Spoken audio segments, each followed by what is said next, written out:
Hello सभी को नमस्कार। आप सभी का कॉमर्स एकेडमी पर डेस्टिनी कॉमर्स एकेडमी पर स्वागत है।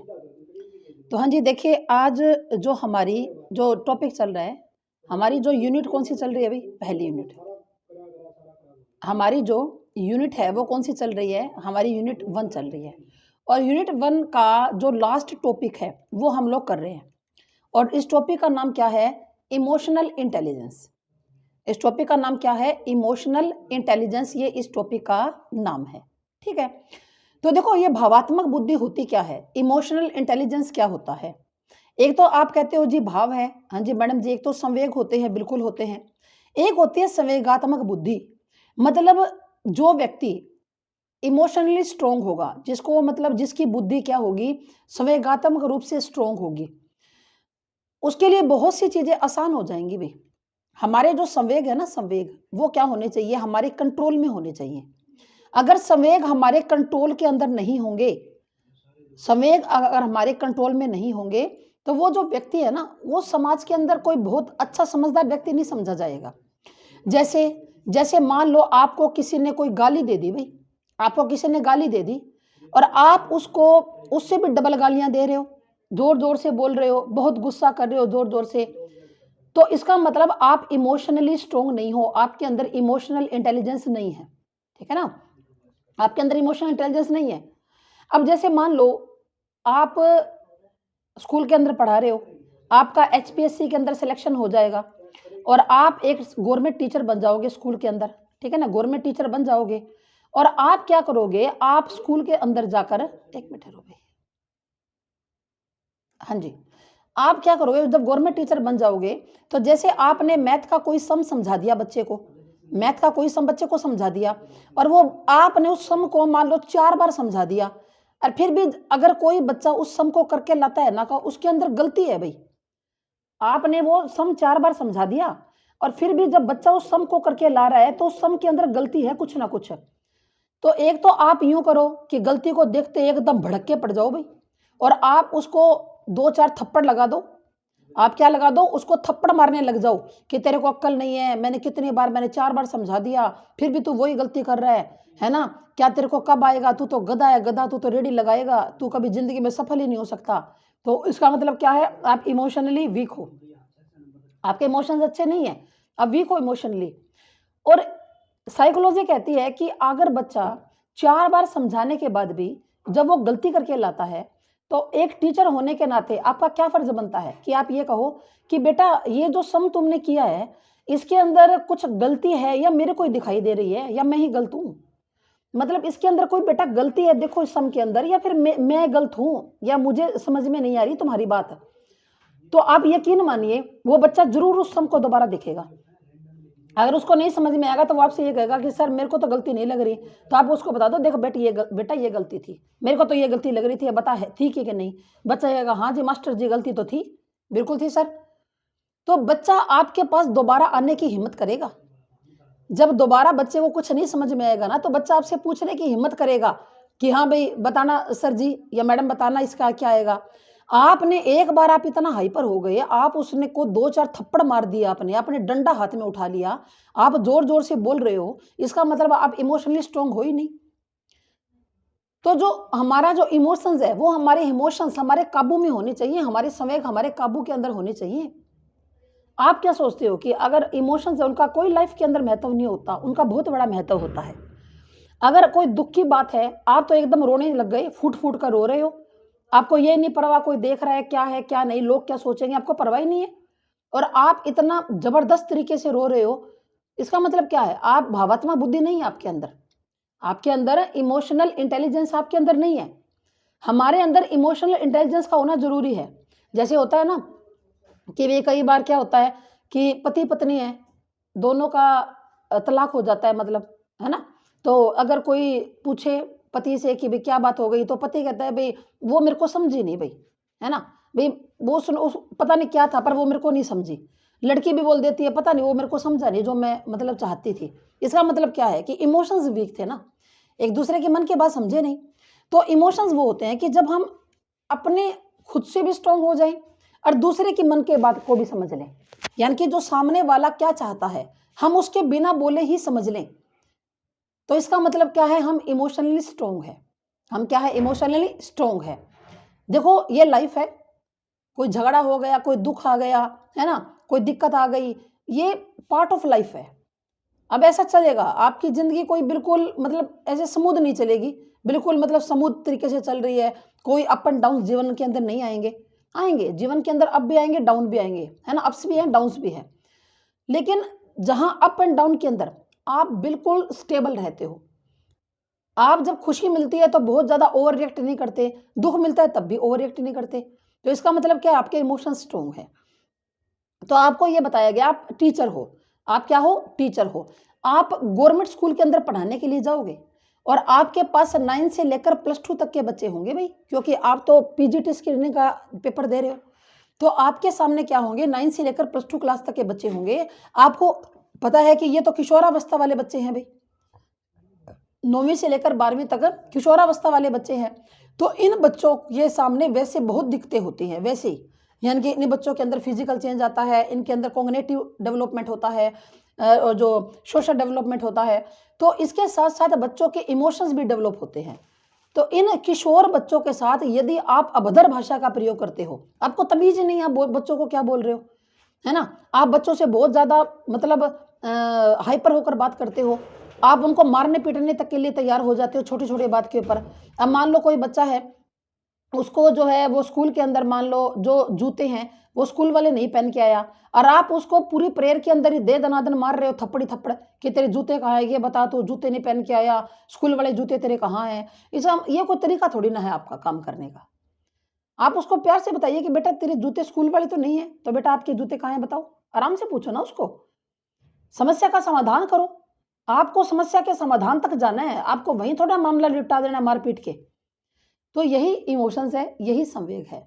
अगर आप खुद संवेगात्मक रूप से स्ट्रोंग नहीं होंगे, तो फिर आप बच्चों को स्ट्रोंग नहीं कर पाएंगे। आप केवल बच्चों से वही आप एक्सपेक्ट कर सकते हो जो आप बच्चों के अंदर चाहते हो। यानी कि आप अगर खुद का रोल मॉडल बच्चों के सामने प्रस्तुत करोगे, तो बच्चे वही सीखेंगे। अक्सर आपने घरों के अंदर देखा होगा कि अक्सर क्या देखा है आपने, भी किसी घर के अंदर क्या होता है, भई सारे घर के लोग जो बड़े हैं ना, वो बहुत धीरे-धीरे बोलते हैं। धीरे-धीरे बात करते हैं आपस के अंदर, ज़्यादा चिल्लाते नहीं हैं, तो बच्चा भी धीरे-धीरे बात करना सीख जाएगा। जिस घर के अंदर बड़े चिल्लाते रहते हैं ना, ये कर दिया, ये कर दिया, यूँ कर दिया, यूँ कर दिया, तो वो बच्चे भी यूँ करेंगे। क्योंकि बच्चे देखकर सीखते हैं, बच्चों के जो इमोशंस हैं वो देखकर डेवलप होते हैं। तो वर्तमान युग में संयोगात्मक बुद्धि का संबंध क्या है, जीवन के अनेक महत्वपूर्ण पक्षों में से एक है।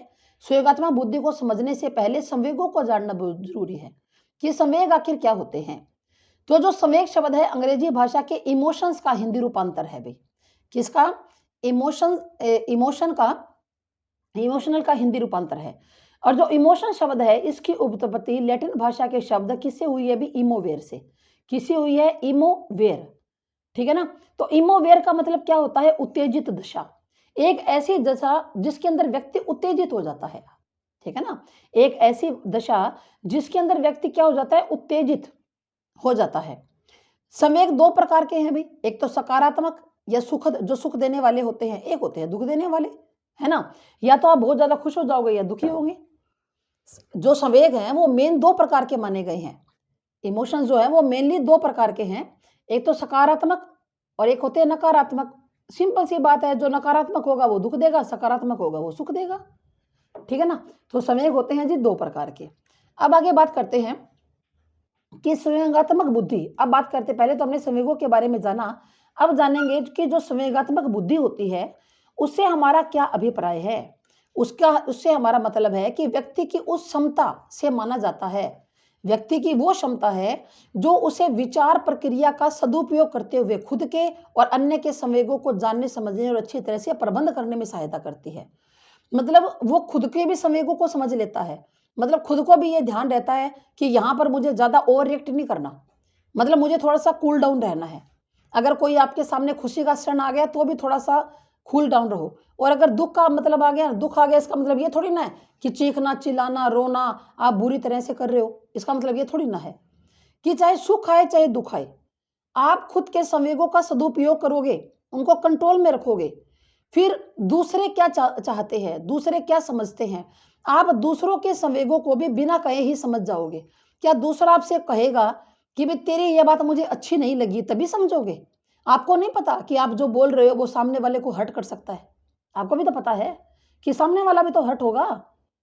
अगर आप किसी से कुछ कड़वे शब्द नहीं सुनना चाहते तो दूसरा क्यों सुनेगा आपके कड़वे शब्द? सीधी बात है। तो खुद के संवेगों को भी कंट्रोल में रखोगे और दूसरों के संवेगों को भी जानोगे, समझोगे और अच्छी तरह से उनका प्रबंध करोगे। ये चीज़ उसके अंदर क्या करती है? सहायता करती है। और आप तो टीचर हो, आप तो भावी टीचर हो भई, तो आपको तो अपने संवेगों पर कंट्रोल करना पड़ेगा। अगर आप अपने संवेगों पर कंट्रोल नहीं करोगे, तो आप बच्चे को नहीं सिखा सकते संवेगों पर कंट्रोल करना। अब हो सकता है कि आपके क्लास के अंदर कोई बच्चा ऐसा हो, जो बहुत ज़्यादा गुस्से वाला हो, वो गुस्से को प्रदर्शित करेगा, वो गुस्सा हो जाएगा। लेकिन आपने उस गुस्से के संवेग को डाइवर्ट करना है, उसको दूसरे कामों के अंदर लगा देना है। आपको समझाना है उसे, प्यार से उसको साथ डील करनी है। ये थोड़ी ना कि वो गुस्सा करेगा, आप उससे डबल गुस्सा करोगे। ऐसा करोगे क्या? क्या आप उससे भी डबल गुस्सा करके दिखाओगे? अगर आप उससे भी डबल कर रहे हो, तो आप टीचर काहे के हो फिर? किस बात के टीचर हो आप? ठीक है? तो आगे देखिए, संवेगों के बारे में सबसे पहले मेयर और साल्वे ने बताया था। किसने? मेयर और साल्वे ने। किसने बताया था संवेगों के बारे में सबसे पहले? जॉन डी मेयर ने और साल्वे ने सबसे पहले संवेगात्मक बुद्धि शब्द का प्रयोग किया था। कब? 1977 में। संवेगों को प्रत्यक्ष करने की मतलब जब संवेगों को इनकी जो परिभाषा है वो इम्पोर्टेंट है और ये परिभाषा आप लोग ध्यान में रखिएगा, किसकी? मेयर और साल्वे की। संवेगों को प्रत्यक्ष का मतलब दूसरों के सामने दिखाना। जो प्रत्यक्ष करने की जो क्षमता है, वो संवेग के प्रति पहुंच बनाने और उसे उत्पन्न करने की क्षमता है, ताकि चिंतन में मदद हो सके। मतलब आप जो सोच रहे हो ना, वो बढ़िया तरीके से सोच पाओ, अपने संवेगों को और संवेगात्मक ज्ञान को आप समझ सको, और जो आप संवेग है, आपका इमोशन है, उसको चिंतनशील ढंग से आप उसको नियमित रेगुलर बना सको, ताकि सांवेगिक एवं बौद्धिक वर्धन को उन्नत बनाया जा सके। ठीक है ना?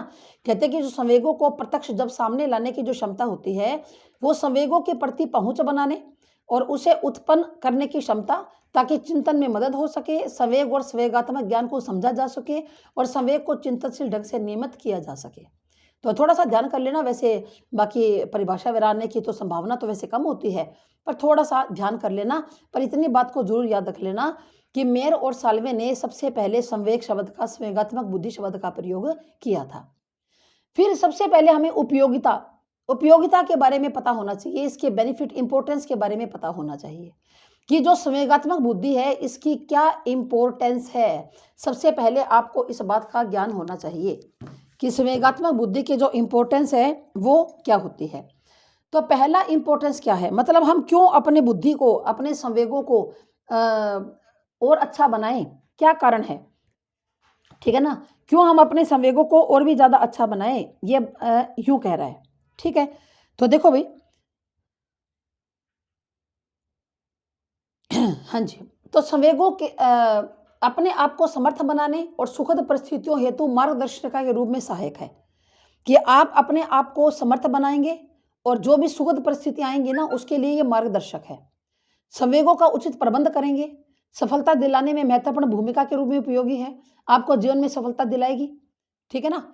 फिर जीवन को सुखमय व शांति प्रिय बनाने के अंदर सहायक है, जीवन को सुखमय बना देगी और शांति प्रिय बना देगी। कोई व्यक्ति जीवन में कहाँ तक सफल होगा, इसकी भविष्यवाणी की जा सकती है। आप दूसरे के संवेगों को देखकर इस बात की भविष्यवाणी कर सकते हो कि जो कोई सामने वाला व्यक्ति है वो कहाँ तक सफल होगा। ठीक है ना? और वो कितना सफल हो सकता है, कितनी दूर तक वो जा सकता है, इसकी भविष्यवाणी की जा सकती है। अपने तथा दूसरे के संवेगों के प्रति सही जानकारी हो जाएगी, यानी कि आप अपने संवेगों को भी समझ सकोगे और सामने वाले को भी समझ सकोगे, और सजगता हो जाएगी, संवेगों का उचित प्रबंध हो जाएगा। ठीक है ना? दूसरों के साथ संबंधों को ठीक प्रकार से बनाए रखने जैसे कार्यों में संवेगात्मक बुद्धि सबसे अधिक सहायक होती है। मतलब आप दूसरे के साथ अपना संबंध किस प्रकार से बना रहे हो, इसके अंदर संवेगात्मक बुद्धि क्या होती है? सहायक होती है। ठीक है? फिर देखो, संवेगात्मक बुद्धि के विकास के लिए क्या क्या उपाय करोगे। संवेगात्मक बुद्धि का आपने क्या करना है? विकास। तो इसके लिए आप क्या क्या इसके अंदर क्या करोगे? उपाय करोगे। तो पहला उपाय तो क्या है कि दूसरे की बात को आपने ध्यानपूर्वक सुनना है, ताकि आप उनके संवेगों को समझ सकते हैं। भाई देखो, आप एक टीचर हो, आपको जो लिसन वो तो ज़्यादा करना है, सुनना ज़्यादा है। सुनना क्या है आपको ज़्यादा है और आपको बोलना कम है, ये बात ध्यान रखिए भाई। अब और टीचर क्या करते हैं, बोलते ज़्यादा है सुनते कम है। टीचर ये करते हैं ना, सुनते तो कम है, वो उल्टा कर देते हैं और बोलते ज़्यादा है। जबकि होना क्या चाहिए, आपको बोलना कम है और सुनना ज़्यादा है। आपको बच्चों की सुननी है, बच्चे क्या कह रहे हैं, बच्चा क्या चाहता है। तो अगर दूसरे की बातों को आप ध्यानपूर्वक सुनोगे तो क्या होगा, आप उनकी समस्याओं को क्या कर पाओगे, समझ पाओगे। आप उनकी समस्याओं को समझ पाओगे। फिर आदर्श मॉडल के रूप में प्रस्तुतिकरण करके आप अपने आप को बच्चों के सामने रोल मॉडल के रूप में प्रस्तुत करोगे, ताकि बच्चा आपका क्या करे, आपका अनुकरण करे। आप खुद को बच्चों के सामने रोल मॉडल बनाओगे। आप खुद अपने संवेगों पर कंट्रोल रखोगे, प्यार से बच्चों के साथ बात करोगे, है ना। तो बच्चा अपने आप प्यार से बात करना सीख जाएगा। अगर आप ही कक्षा के अंदर सारा दिन हिटलर बने रहते हो तो फिर बच्चा तो आपके सामने बोल ही नहीं पाएगा ना। अपने संवेगों को उचित समय पर, उचित मात्रा में, उचित रूप से अभिव्यक्त करने का प्रयास करना चाहिए। मतलब जो हमारे मन के अंदर संवेग होते हैं ना, उनको हमें एक तो सही टाइम के ऊपर दूसरों के सामने प्रकट करना है, एक उचित मात्रा में और उचित रूप से अभिव्यक्त करने का क्या करना है, प्रयास करना चाहिए। विद्यालय के अंदर जो नाटक होता है, वाद विवाद होता है और जो अन्य उत्सवों का आयोजन करके छात्रों को आत्म प्रदर्शन के अवसर देने चाहिए। आप विद्यालय के अंदर नाटक की प्रस्तुति कर रहे हो तो नाटक के अंदर आप क्या करोगे, कुछ पात्रों को लोगे कि मान लो कोई भी आप नाटक की प्रस्तुति कर रहे हो, उसके अंदर आपको क्या चाहिए, एक्टर तो चाहिएंगे ना।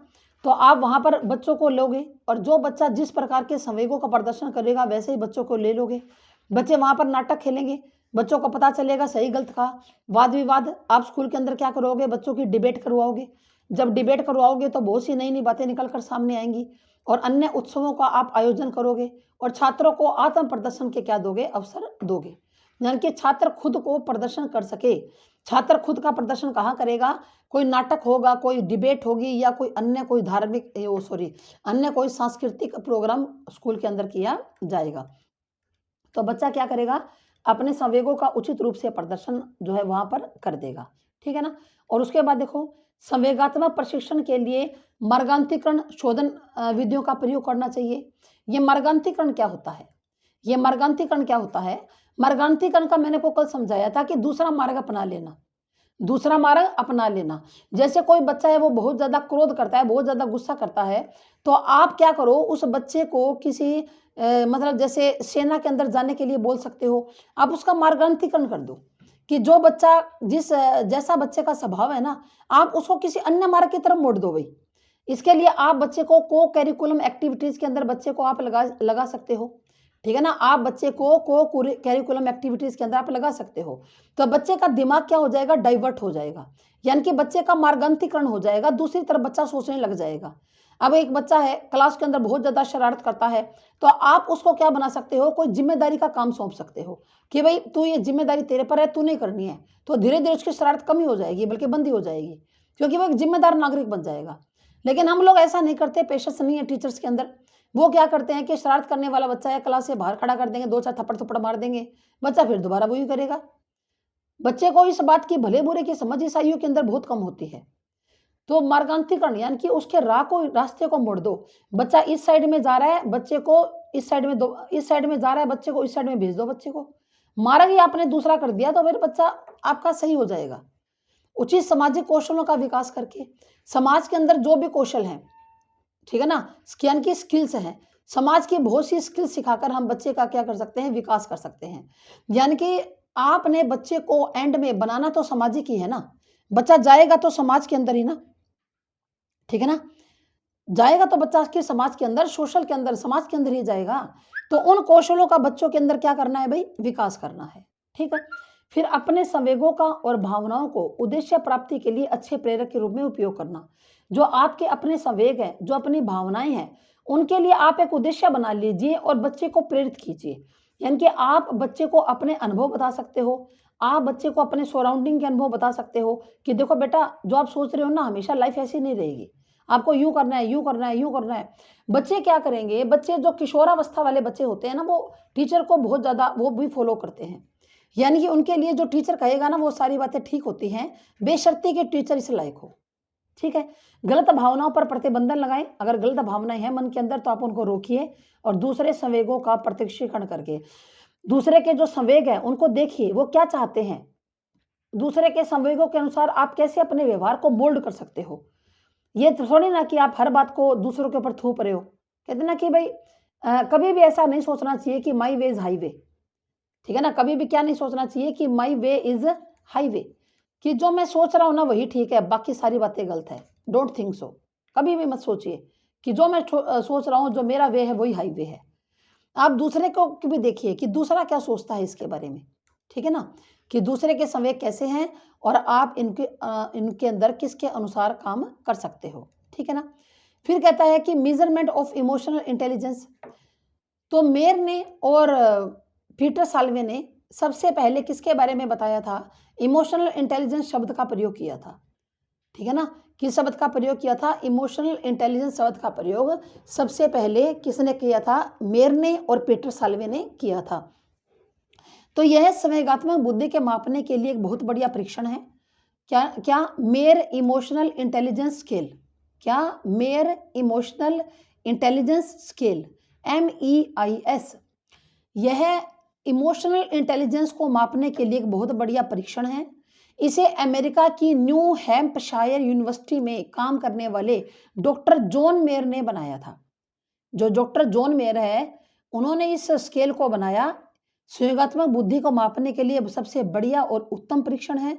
और अमेरिका के अंदर क्या, न्यू हैम्पशायर यूनिवर्सिटी का नाम क्या है, न्यू हैम्पशायर यूनिवर्सिटी, उसके अंदर काम करने वाले डॉक्टर जॉन मेयर ने इसको बनाया था।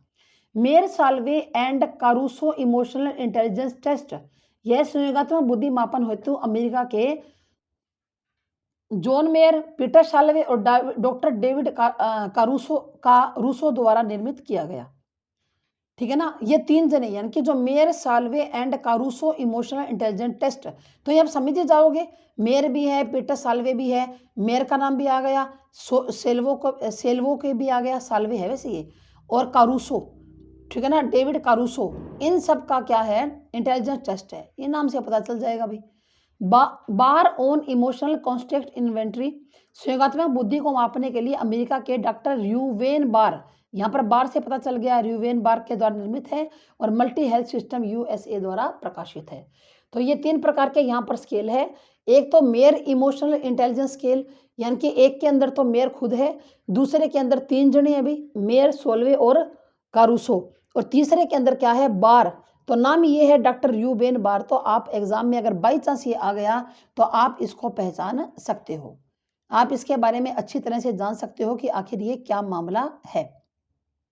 अब देखो महत्वपूर्ण पॉइंट क्या है कि भाई समय के संवेगों को समझने के लिए और दूसरे के संवेगों को समझने के लिए, स्वयं के संवेगों को नियंत्रित करने के लिए और संवेगों के साथ व्यवहार करने की योग्यता को ही क्या कहते हैं, संवेगात्मक बुद्धि कहते हैं।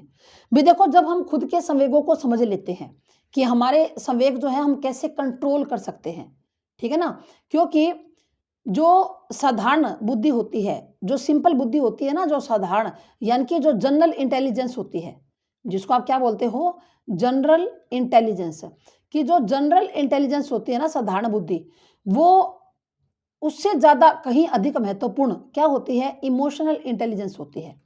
उससे कहीं ज़्यादा महत्वपूर्ण क्या होती है, इमोशनल इंटेलिजेंस होती है।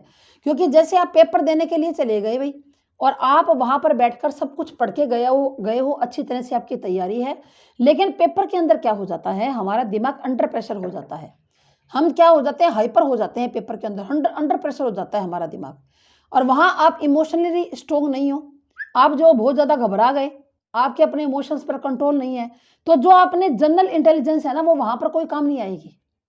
समझ रहे हो ना, कि आप वहाँ पर क्या करते हो, इमोशनली स्ट्रोंग नहीं हो, आप तो वहाँ बहुत ज़्यादा घबरा गए, आपके हाथ पैर कांप रहे हैं, आपसे पेपर नहीं हो रहा, आप इतना घबरा चुके हो, यानी कि आप इमोशनली स्ट्रोंग हो ही नहीं, आपके अंदर इमोशनल इंटेलिजेंस है ही नहीं।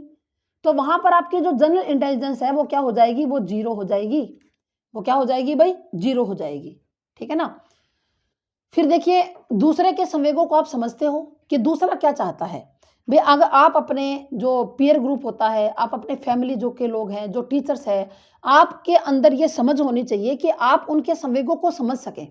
आपके अंदर इतनी समझ होनी चाहिए कि आप लोग उनके संवेगों को क्या कर सके भाई, समझ सके।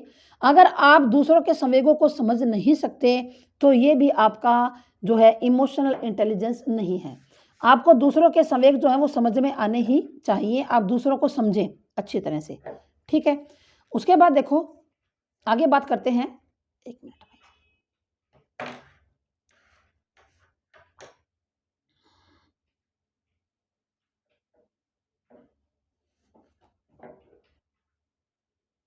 हाँ जी। उसके बाद बात करते हैं कि ऐतिहासिक दृष्टि से देखा जाए, अगर ऐतिहासिक दृष्टि से देखा जाए तो संवेगात्मक बुद्धि शब्द का सबसे पहले प्रयोग किसने किया था? 1990 के अंदर American professor doctor John mayor तथा पीटर सॉल्वे ने किया था। कहता है कि अगर ऐतिहासिक दृष्टि से देखा जाए ना, तो जो संवेगात्मक बुद्धि होती है उस शब्द का सबसे पहले जो प्रयोग है वो 1990 के अंदर किसने किया था? वो किया था भाई American professor doctor John mayor ने और पीटर साल्वे ने किया था। इस शब्द का सबसे पहले प्रयोग मैं आपको ये बात बता चुकी हूँ, ठीक है। और वर्तमान में यह संवेगात्मक बुद्धि सबसे अधिक चर्चित भी रही और उसका श्रेय किसको जाता है? डेनियल गोलमेन को, यानी कि डेनियल गोलमेन ने इसके लिए सिद्धांत का निर्माण किया था। सिद्धांत के रूप में इसको डेनियल गोलमेन ने बताया और इस संवेगात्मक बुद्धि शब्द का प्रयोग किसने किया था? मेयर और साल्वे ने। देखो याद रखिएगा ये बात कि संवेगात्मक बुद्धि शब्द का प्रयोग सबसे पहले किया था मेयर ने और साल्वे ने, और जो इसका सिद्धांत के रूप में इसको किसने प्रस्तुत किया? डेनियल गोलमेन ने। सिद्धांत के रूप में प्रस्तुत करने वाले कौन है? डेनियल गोलमेन है। उसके बाद क्या है आगे कि रूटजर्स विश्वविद्यालय के consortium for research on emotional intelligence के संस्थापक, ये नाम है भी, नाम क्या है इनका? Chairman Daniel गोलमेन। इतना याद मत करना, नहीं आएगा ये वाला, बस चेयरमैन डेनियल गोलमेन ने 1955 में इन्होंने एक पुस्तक लिखी थी। उन्होंने एक पुस्तक का नाम क्या था? संवेगात्मक बुद्धि बुद्धि लब्धि से अधिक महत्वपूर्ण क्यों है। बुद्धि लब्धि का मतलब क्या होता है? IQ, यानी कि जो जनरल IQ है उससे ज़्यादा जो बेटर वो कौन सी होती है? वो इमोशनल IQ होती है, ठीक है ना। क्या होती है? Emotional IQ। इमोशनल IQ का मतलब आप समझ गए कि आप जब पेपर देने जाते हो, अगर वहाँ पर आपके जनरल बुद्धि IQ तो है आपके सामने, लेकिन आपके अंदर संवेगात्मक बुद्धि नहीं है, तो वहाँ वो चीज़ आपके कोई काम में नहीं आएगी। तो इनकी किताब का नाम पूछ लिया जा सकता है, याद रखना, emotional intelligence why it can better more than IQ। ये बुक किसकी है? ये गोलमैन की है। ये बुक किसकी है भाई? ये बुक गोलमैन की है। ये बात याद रखिएगा, किताब का नाम भी आपको याद होना चाहिए, ठीक है। उसके बाद आगे बात करते हैं कि जॉन मेयर व पीटर साल्वे के द्वारा 1977 के अंदर, कब की बात है? 1997 97 के अंदर, सॉरी, जॉन मेयर ने और पीटर साल्वे के द्वारा 1997 में प्रकाशित हुई थी क्या पुस्तक? संवेगात्मक विकास एवं संवेगात्मक बुद्धि, emotional development and emotional intelligence, यानी कि बच्चे के संवेग का विकास कैसे होगा और उसके अंदर संवेगात्मक बुद्धि कैसे आएगी। इस बात के ऊपर इन्होंने एक पुस्तक लिखी थी, एक किताब लिखी थी, और किताब का भी इनका क्या नाम है? यही है कि emotional development and emotional intelligence. किताब का नाम भी इनका यही है, ठीक है ना। किताब का नाम भी यही है कि जॉन मेयर और पीटर साल्वे ने 1997 में कौन सी लिखी? संवेगात्मक विकास और संवेगात्मक बुद्धि, emotional development and emotional intelligence. और गोलमैन की किताब का नाम भी आपको याद रखना पड़ेगा, emotional intelligence why it can better than more than IQ, ठीक है। डॉक्टर डेनियल गोलमैन, जन्म कब हुआ? 7 मार्च 1946। इसकी अन्य पुस्तकों में से और कौन सी मुख्य पुस्तक है अभी? Working with emotional intelligence. कौन सी है? Working with emotional intelligence. ये डेनियल गोलमैन की दूसरी किताब है जो 7 मार्च 1946 को ये प्रकाशित हुई थी, ठीक है ना। वर्किंग विद इमोशनल इंटेलिजेंस यानी कि संवेगात्मक बुद्धि के साथ कार्य, ये इनकी बुक है भाई, ठीक है। क्लियर बात है? चलो जी, अब हम बात करते हैं कि संवेगात्मक बुद्धि का मतलब क्या है? अपने और दूसरे की भावनाओं को आप समझ सके, उनको आप जान सके और उनका क्या कर सके? आप उचित प्रबंधन कर सके, ठीक है ना। ये बात बार बार आई है कि हम खुद की भावनाओं को भी, खुद के संवेगों को भी समझे, दूसरे को संवेगों को जाने समझे और उचित उनका प्रबंध करें। फिर संवेगात्मक बुद्धि पुरुषों की अपेक्षा महिलाओं में ज़्यादा होती है, यानी कि जो पुरुष होते हैं ना वो तो फिर भी कोई छोटी मोटी बात के ऊपर हाथों हाथ हाइपर हो जाते हैं, बहुत ज़्यादा, है ना, गुस्सा हो जाते हैं, बहुत ज़्यादा गुस्से का प्रदर्शन करते हैं।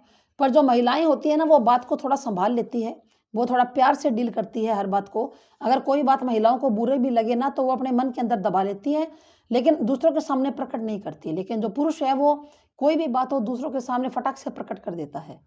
तो महिलाओं के अंदर ज़्यादा होती है। सहयोगात्मक बुद्धि का जो सूत्र है वो किसने बनाया था? गोलमैन ने बनाया था। इसका सूत्र किसने दिया था? गोलमैन ने। शब्द का प्रयोग किसने किया? पीटर साल्वे ने। और किसने किया था? भी मेयर ने किया था। तो देखिए संवेगात्मक बुद्धि आईक्यू का सूत्र क्या है? अगर आपको एक मिनट, अगर आपको आईक्यू का सीधा सूत्र याद है तो आपको ईक्यू का भी याद हो जाएगा। आईक्यू का सूत्र क्या होता है? आईक्यू का सूत्र होता है कि भाई एम ए बटा में सी ए गुणा में 100, यही होता है ना।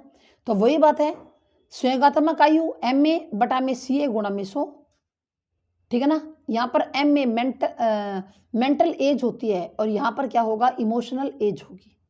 यहाँ पर क्या होगी? इमोशनल एज, ठीक है ना। जैसे एक बालक की संवेगात्मक आयु कितनी है? 15 वर्ष है। इमोशनल एज यानी कि 15 साल के बच्चों की तरह काम करता है और उसकी वास्तविक आयु 10 वर्ष है। तो उसका आईक्यू लेवल क्या होगा? ये उसका फिर ईक्यू लेवल क्या होगा? 0 से 0 कट गई और 150, यानी कि वो बहुत बढ़िया, वो प्रतिभाशाली होगा। वो क्या होगा? प्रतिभाशाली। यानी कि एक 10 साल के बच्चे के इमोशंस जितने स्ट्रॉन्ग होने चाहिए उसके जो स्ट्रॉन्ग है 15 साल के बच्चे की तरह है। तो उसकी जो ईक्यू निकल कर आएगी वो कितनी होगी? 150। यानी कि जो 140 से जो अबव होते हैं वो प्रतिभाशाली बच्चे होते हैं। ठीक, चलो जी।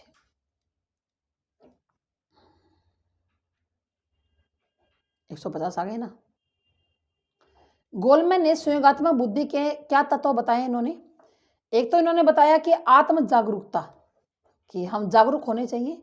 अगर हम लोग जागरूक होंगे तभी अपने अंदर बदलाव संभव है।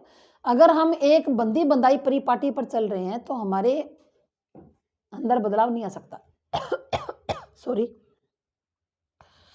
सामाजिक जागरूकता होनी चाहिए, यानी कि समाज के अंदर उसको पता होना चाहिए कि क्या समाज के अंदर नियम है, क्या कायदे हैं, क्या कानून है। अगर समाज के नियम कायदे कानूनों की किसी को जागरूकता नहीं है, किसी को पता ही नहीं है कि ये क्या होते हैं क्या नहीं, तो वो भी फिर बाद में क्या करेगी? बात दिक्कत करेगी। आत्म नियंत्रण, खुद के ऊपर नियंत्रण होना चाहिए। आत्म अभिप्रेरणा यानी कि सेल्फ मोटिवेट होना चाहिए। और परानुभूति का मतलब क्या है? कि दूसरों के भावों को समझने की शक्ति होनी चाहिए। दूसरे के भावों को समझने की क्या होनी चाहिए? शक्ति होनी चाहिए। एक बार फिर से देख लो कि गोलमैन ने संवेगात्मक बुद्धि के लिए तत्व कौन कौन से बताए। एक तो आत्म जागरूकता होनी चाहिए, यानी कि आप खुद से जागरूक हो। जब आप खुद से जागरूक होंगे तभी बात बनेगी, आप कुछ नया सीख पाओगे, समाज को कुछ नया दे पाओगे। सामाजिक जागरूकता भी उसके अंदर होनी चाहिए। आत्मनियंत्रण होना चाहिए कि वो खुद के ऊपर कंट्रोल भी कर सके। उसके बाद सेल्फ मोटिवेट भी होना चाहिए और दूसरों की अनुभूतियों को समझने की उसके अंदर भी क्षमता होनी चाहिए। जीवन को सुखमय और शांतिप्रिय बनाने में क्या होता है? ये सहायक होता है कि ये जीवन को सुख में भी बना सकता है और शांति में भी ये बना सकता है। ठीक है, उसके बाद मैं आपको क्वेश्चन भी करवाऊंगी, ऐसी कोई बात नहीं है। अभी 1 मिनट रुको अभी तुम।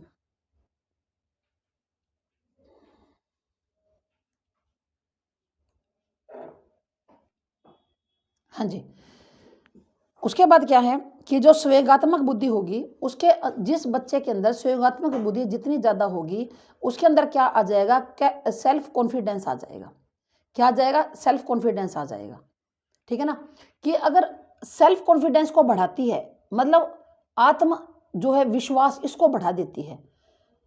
अब एक तो बंदा यूं है ना कि जो हमेशा लड़ता झगड़ता रहता है, वो हमेशा एक टेंशन में रहता है। ये आप क्या समझते हो?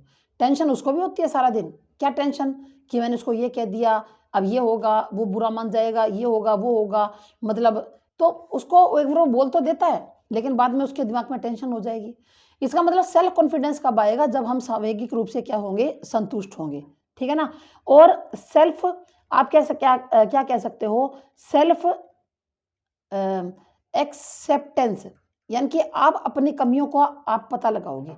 एक्सेप्टेंस क्या होती है? कमियां, कि आप अपनी कमियों का भी पता लगा सकते हो कि मेरी यहाँ पर कमी है। जैसे आप कभी कुछ कोई बात बोल गए, आपने क्या किया कि आप कोई बात कभी बोल गए किसी को, दूसरे को बुरी, तो आपको अगर आप इमोशनली स्ट्रोंग है, अगर आपके अंदर इमोशनल इंटेलिजेंस है तो आप समझ जाओगे कि जो आपने बोला है दूसरे को वो क्या है, वो गलत था, वो बात क्या है, वो गलत है। यानी कि आप अपनी कमियों को भी पहचान जाओगे, सेल्फ अपनी कमियों को, आप अपनी कमियों को दूर करोगे, ठीक है ना। फिर ये एक ऐसी एबिलिटी है जो मिस्टेक करने से हमें रोकती है, गलतियां करने से हमें रोक देती है, मिस्टेक्स करने से। यानी कि अगर हमें अपने संवेगों के ऊपर कंट्रोल होगा तो हम लोग गलतियां बहुत कम करेंगे, क्योंकि हम अपने भावनाओं पर कंट्रोल कर लेंगे। अरे गलतियां तो तब होती है ना कि जब आप अपने भावनाओं के ऊपर कंट्रोल नहीं कर सकते और वो बात बिगड़ जाती है, मतलब कहाँ की कहाँ चली जाती है। लेकिन जब आप संवेगात्मक रूप से कंट्रोल हो तो आप अपनी जो मिस्टेक्स है उनको धीरे धीरे कम कर लोगे, उनको उनके अंदर डिक्रीजिंग हो जाएगा। ठीक है ना। उसके बाद आप दूसरों के प्रति सहानुभूति रखेंगे, दूसरों के प्रति क्या रखेंगे, सहानुभूति रखेंगे। और उनके दूसरों के लिए भी आप जो है कुछ फील करेंगे। जैसे कोई आपको अपनी कोई दुख भरी दास्तान बता रहा है और आपको कोई फर्क ही नहीं पड़ रहा, आप उसकी बात सुनकर और ऐसे सोचो कोई नहीं, अब मेरे को क्या है। अरे एक आप ये हो कि आप दूसरे के दुख को देखकर खुद के मन में भी दुख हो जाए कि देखो इसके साथ हुआ तो बहुत बुरा है, हे भगवान मतलब इसको शक्ति दे, सद्बुद्धि दे इसको भी, ठीक है ना। तो आपके मन में दूसरे के दुख को देखकर दुख होना चाहिए, यही संवेगात्मक बुद्धि है। अगर दूसरा दुखी है और आपको कोई फर्क ही नहीं पड़ रहा उस बात से, आप उल्टा उसी के ऊपर ब्लेम कर रहे हो, इसका मतलब उसके आपके अंदर संवेगात्मक बुद्धि की कमी है, ठीक है ना। आपके अंदर इमोशनल इंटेलिजेंस नहीं है, ठीक है ना। यानी कि आप दूसरों के प्रति अच्छा फील कर पाओ, आप दूसरों के प्रति जो फील है वो अच्छा कर पाओ। फिर आप अपने इमोशंस को क्या कर पाओ, मैनेज कर पाओ। आप क्या करोगे, अपने इमोशंस को मैनेज करोगे, ठीक है ना। और डिफिकल्ट सिचुएशन के अंदर भी कहाँ पर मैनेज करोगे, अगर लाइफ के अंदर कोई डिफिकल्ट सिचुएशन आ जाती है तो वहाँ भी आप अपने इमोशंस को क्या करोगे, मैनेज करोगे, ठीक है ना। अगर डिफिकल्ट सिचुएशन आ जाती है तो वहाँ भी आप इमोशंस को क्या करोगे, मैनेज कर लोगे, ठीक है। उसके बाद कुछ कंपोनेंट्स है भाई, उसके बाद क्या है,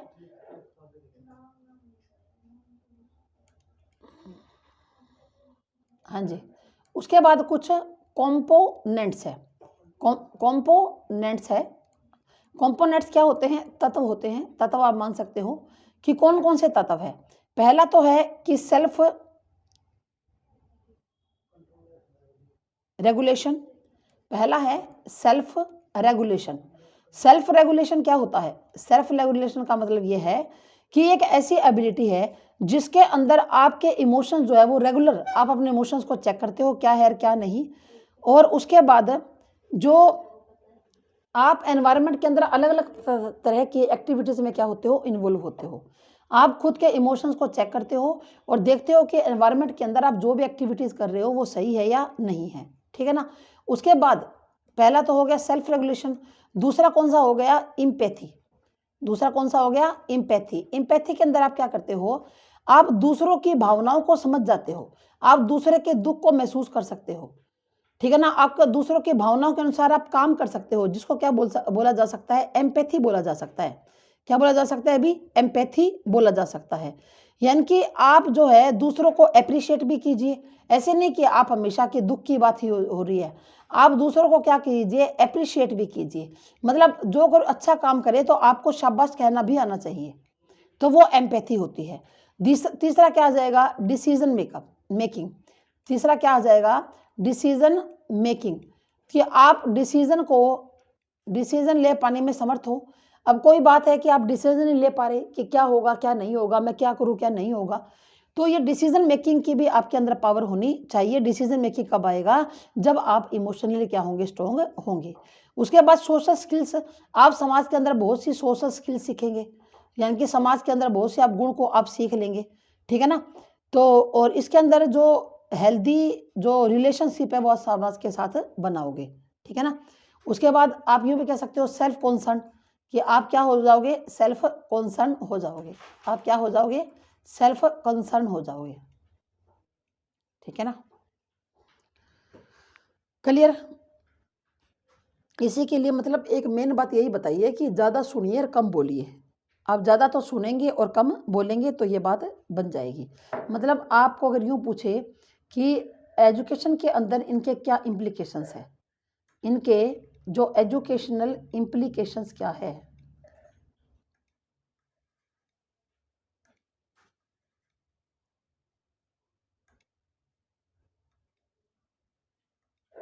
एजुकेशन इम्प्लीकेशंस क्या है?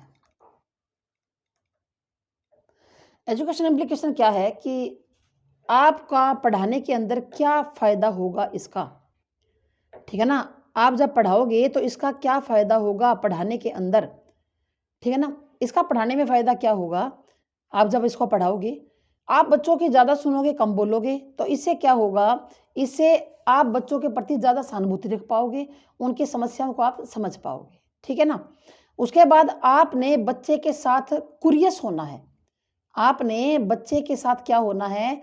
कुरियस होना है, नॉट फ्यूरियस। फ्यूरियस नहीं होना बे। नोट क्या कहता है? फ्यूरियस।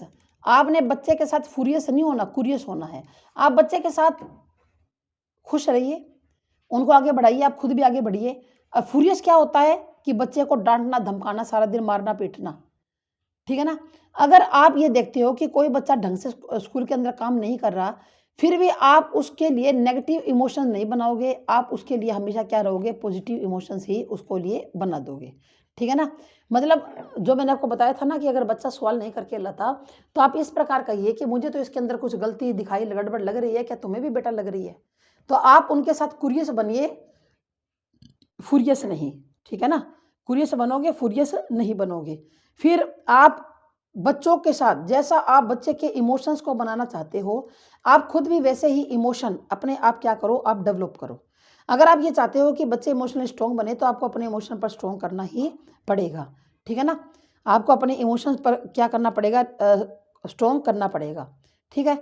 तो ये कहते हैं कि चाहे हमारे इमोशंस नेगेटिव हो या पॉजिटिव हो, वो ऑलवेज दूसरों को प्रभावित करते हैं, हमेशा।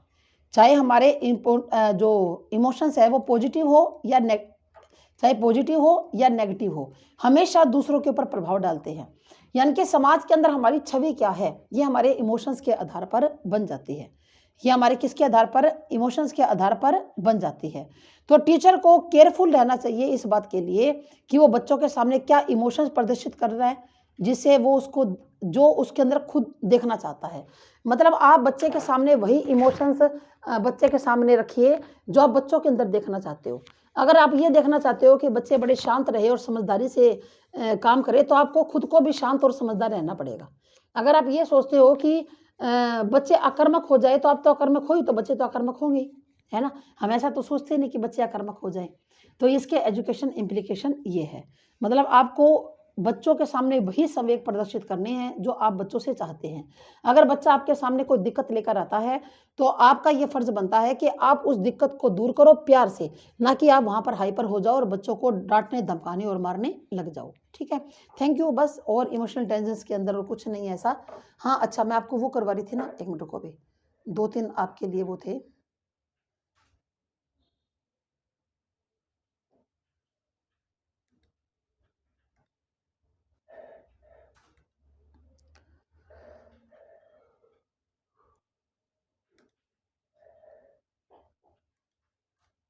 हाँ जी। स्वयंगात्मक बुद्धि, बुद्धि लब्धि से भी अधिक महत्वपूर्ण क्यों है? इस पुस्तक के लेखक हैं, बताओ कौन है? Daniel Goleman. इस पुस्तक के लेखक कौन है अभी? इस पुस्तक के लेखक है डेनियल गोलमैन कि बुद्धि लब्धि से अधिक महत्वपूर्ण क्यों है? निम्न में से किस मनोवैज्ञानिक ने संवेगात्मक बुद्धि के ऊपर काम किया? कहते हैं कि किस मनोवैज्ञानिक ने संवेगात्मक बुद्धि के ऊपर काम किया? हार्वर्ड गार्डनर ने भी किया था, गोलमैन ने भी किया था, साल्वे ने भी। उपयुक्त सभी आ जाएगा। बुद्धि इन 4 शब्दों में निहित है, ज्ञान में, आविष्कार में, निर्देश में और आलोचना में। यह किसका है अभी? अल्फ्रेड बिने का। अल्फ्रेड बिने का कथन है कि बुद्धि 4 शब्दों में निहित है, ज्ञान में, आविष्कार में, निर्देश में और आलोचना में। स्वयंगात्मक बुद्धि को लोकप्रिय बनाने का श्रेय किसको जाता है अभी? बताओ। गोलमैन को जाता है। किसी समुदाय में आसानी से संबंध बनाने व समायोजित होने की क्षमता क्या कहलाती है? संवेगिक बुद्धि कहलाती है। भी किसी भी आप कम्युनिटी के अंदर आसानी से संबंध बना लेते हो या उसके अंदर एडजस्ट हो जाते हो, यह क्षमता क्या कहलाती है? संवेगिक बुद्धि कहलाती है। इस तरह के क्वेश्चन आपको एग्जाम में देखने के लिए मिलेंगे। ठीक है, थैंक यू। आपका ये हो चुका है। इसके साथ ही आपकी जो फर्स्ट यूनिट है वो भी समाप्त हो गई और हम अगले लेक्चर में मिलते हैं सेकंड यूनिट के साथ। और सेकंड यूनिट के अंदर पहला टॉपिक आपका कौन सा होगा? कम्युनिकेशन का होगा। कौन सा हो गया? कम्युनिकेशन का आपका टॉपिक पहला हो जाएगा। ठीक है, थैंक यू, धन्यवाद। जय हिंद, जय भारत।